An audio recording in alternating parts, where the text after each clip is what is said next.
अरब cement इजलास इस्लामी सरबराही conference, जिसमें अरब रुकनीत ना होने के बावजूद पाकिस्तान के वज़ीर आज़म ने शिरकत की।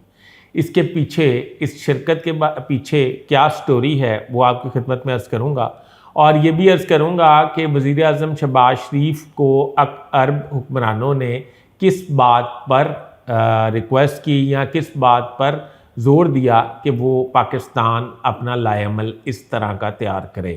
और ये भी अर्ज़ करूँगा कि आइंदा कुछ दिनों में सदर वज़ीर आज़म Shahbaz Sharif, field marshal Syed Asim Munir UN इजलास में शिरकत के लिए अमेरिका जा रहे हैं, और अमेरिका में फील्ड मार्शल ने तो UN इजलास में शरीक नहीं होना, फिर फील्ड मार्शल अमेरिका क्यों जा रहे हैं, और आने वाले दिनों में पाकिस्तान के सरबराहान की एक बहुत बड़ी मुलाकात होने जा रही है। उस मुलाकात का एजेंडा क्या एक्सचेंज हुआ है, ये भी आपकी खिदमत में अर्ज़ करूँगा। बराए मेहरबानी मेरा चैनल सब्सक्राइब कर लीजिए, बेल आइकन के बटन को दबा दीजिए। मैं आपका बड़ा मशकूर रहूँगा। अपने कमेंट्स में मेरी रहनुमाई ज़रूर फरमाया करें।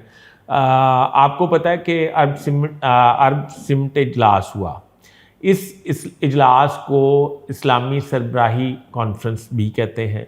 ये जैसे ही इसराइल ने दोहा पर हमला किया, कतर पर हमला किया और हमास के रहनुमाओं को शहीद किया, उसके बाद पूरी अरब दुनिया जो है वो तिलमिला उठी। उनका ये ख्याल था कि कतर की खुद मुख्तारी पर ये हमला है, और आइंदा आने वाले वक्त में मुमकिना तौर पर इसराइल, क्योंकि अमरीकी थिंक टैंक ये कहने लग गए थे, इसराइल जो है वो तुर्किया, सऊदी अरब और ईरान पर दोबारा हमलावर हो सकता है। इस बदमस्त हाथी को कंट्रोल करने के लिए दोहा में इस्लामी सरबराही कॉन्फ्रेंस हुई।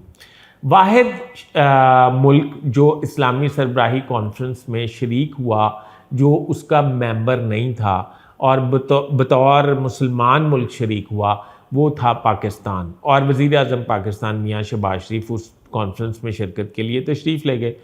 वज़ीर आज़म शहबाज शरीफ को बहुत ज़्यादा पजीराई मिली, क्योंकि इस खित्ते का वाहिद इस्लामी एटमी मुल्क है जिसके सरबराह वज़ीर आज़म शहबाज शरीफ हैं। और इस्लामी सरबराही कॉन्फ्रेंस में ये बात की गई कि इसराइल की बढ़ती हुई पेशरफ्त को और ये बढ़ती हुई जारियत को रोकने के लिए अमली तौर पर इक़दामात करने होंगे। तमाम अरब ममालिक ने इस बात पर इत्तफ़ाक़ किया कि इसराइल से ताल्लुकात भी ख़त्म किए जा सकते हैं। ये मैं सफ़ारती ज़बान में बात कर रहा हूँ, पर उन्होंने ख़त्म करने का ऐलान तकरीबन कर दिया है।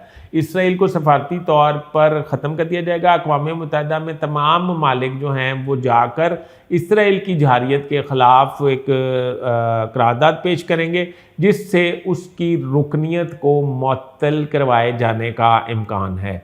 इस ख़तरनाक सूरत हाल पर जब इसराइल एक बदमस्त हाथी की तरह कभी ईरान पे चढ़ दौड़ता है, कभी कतर पे चढ़ दौड़ता है, और फिर वो इस ख़तरनाक सूरत हाल में इसराइल को बैक फुट पे जाना पड़ा, और उसको ये ख्याल नहीं था कि किसी तरीके से इस्लामी सरबराही कॉन्फ्रेंस हो जाएगी और फिर उसमें पाकिस्तान भी शरीक होगा। नेतन्याहू जो एक बुच्चर है और जुल्म और ज़्यादती की इंतहा किए हुए है पूरी दुनिया के मुसलमानों के साथ, और फ़लस्तीन और गज़ा में जो कुछ कर रहा है वो आपके सामने है, और लाकानूनियत की इंतहा कर रखी है उसने।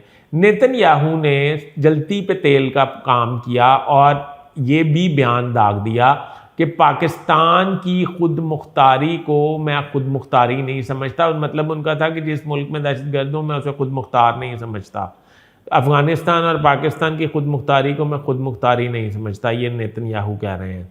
अब ये तमाम सूरत हाल जब बिगड़ गई और पाकिस्तान जो है उसने भी मुंह तोड़ जवाब देने का फ़ैसला कर लिया इसराइल को, और मतलब हतमी तौर पे नहीं, मतलब कुछ इतलात हैं मेरे पास कि जब ये तय हो गया कि पाकिस्तान अपने त्यारे और अपने फ़ौजी, यानी कि एयरफोर्स के जो स्पेशलाइज्ड लड़ाका त्यारे चलाने वाले लोग हैं, इनको इनके साथ शामिल, इनके साथ इसराइल पर अरब ममालिक को मिलाकर हमला करेगा। उस पे इसराइल जो है वो घबरा गया।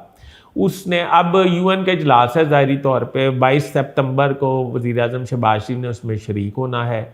और इससे पहले आपको पता है कि अक़वाम मुत्तहिदा के इजलास में पाकिस्तानी मदूब और इसराइली मदूब के दरमियान भी डैनिन नाम था उसका, और हमारा आसिम इफ्तिखार नाम था, उनके दरमियान भी आपस में तलक कलामी हुई थी। तो हुआ ये, उसके बाद ये हुआ कि जब ये जाएंगे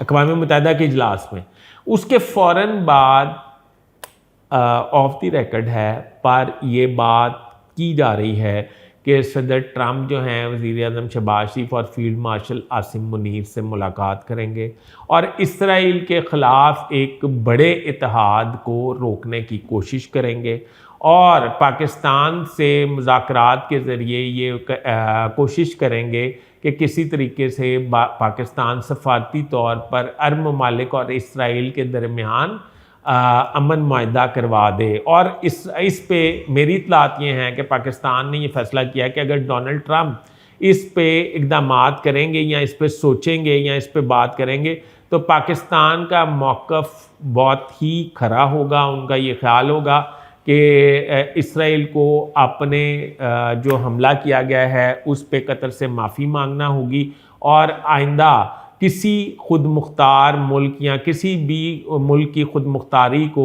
जो है डिस्टर्ब ना करने का मतलब वादा करना होगा। तो मेरा ये ख़्याल है कि आने वाले वक्त में आपको पता है कि पूरी दुनिया से यूएन के इजलास में लोग उधर आ रहे हैं मैनहट्टन में यूएन के हेडक्वार्टर में, पर ये वाहिद मुलाकात है जो सदर ट्रंप की होने जा रही है और ये कुछ ही अरसे में एक दूसरी बड़ी मुलाकात है। इससे भारत और पाकिस्तान के मुखालिफ मुल्क जो हैं उनमें एक आग भड़क जाएगी। अभी तक के लिए इतना ही। अपने होस्ट फैसल इदरीस भट्ट को इजाज़त दीजिए। अल्लाह हाफ़िज़।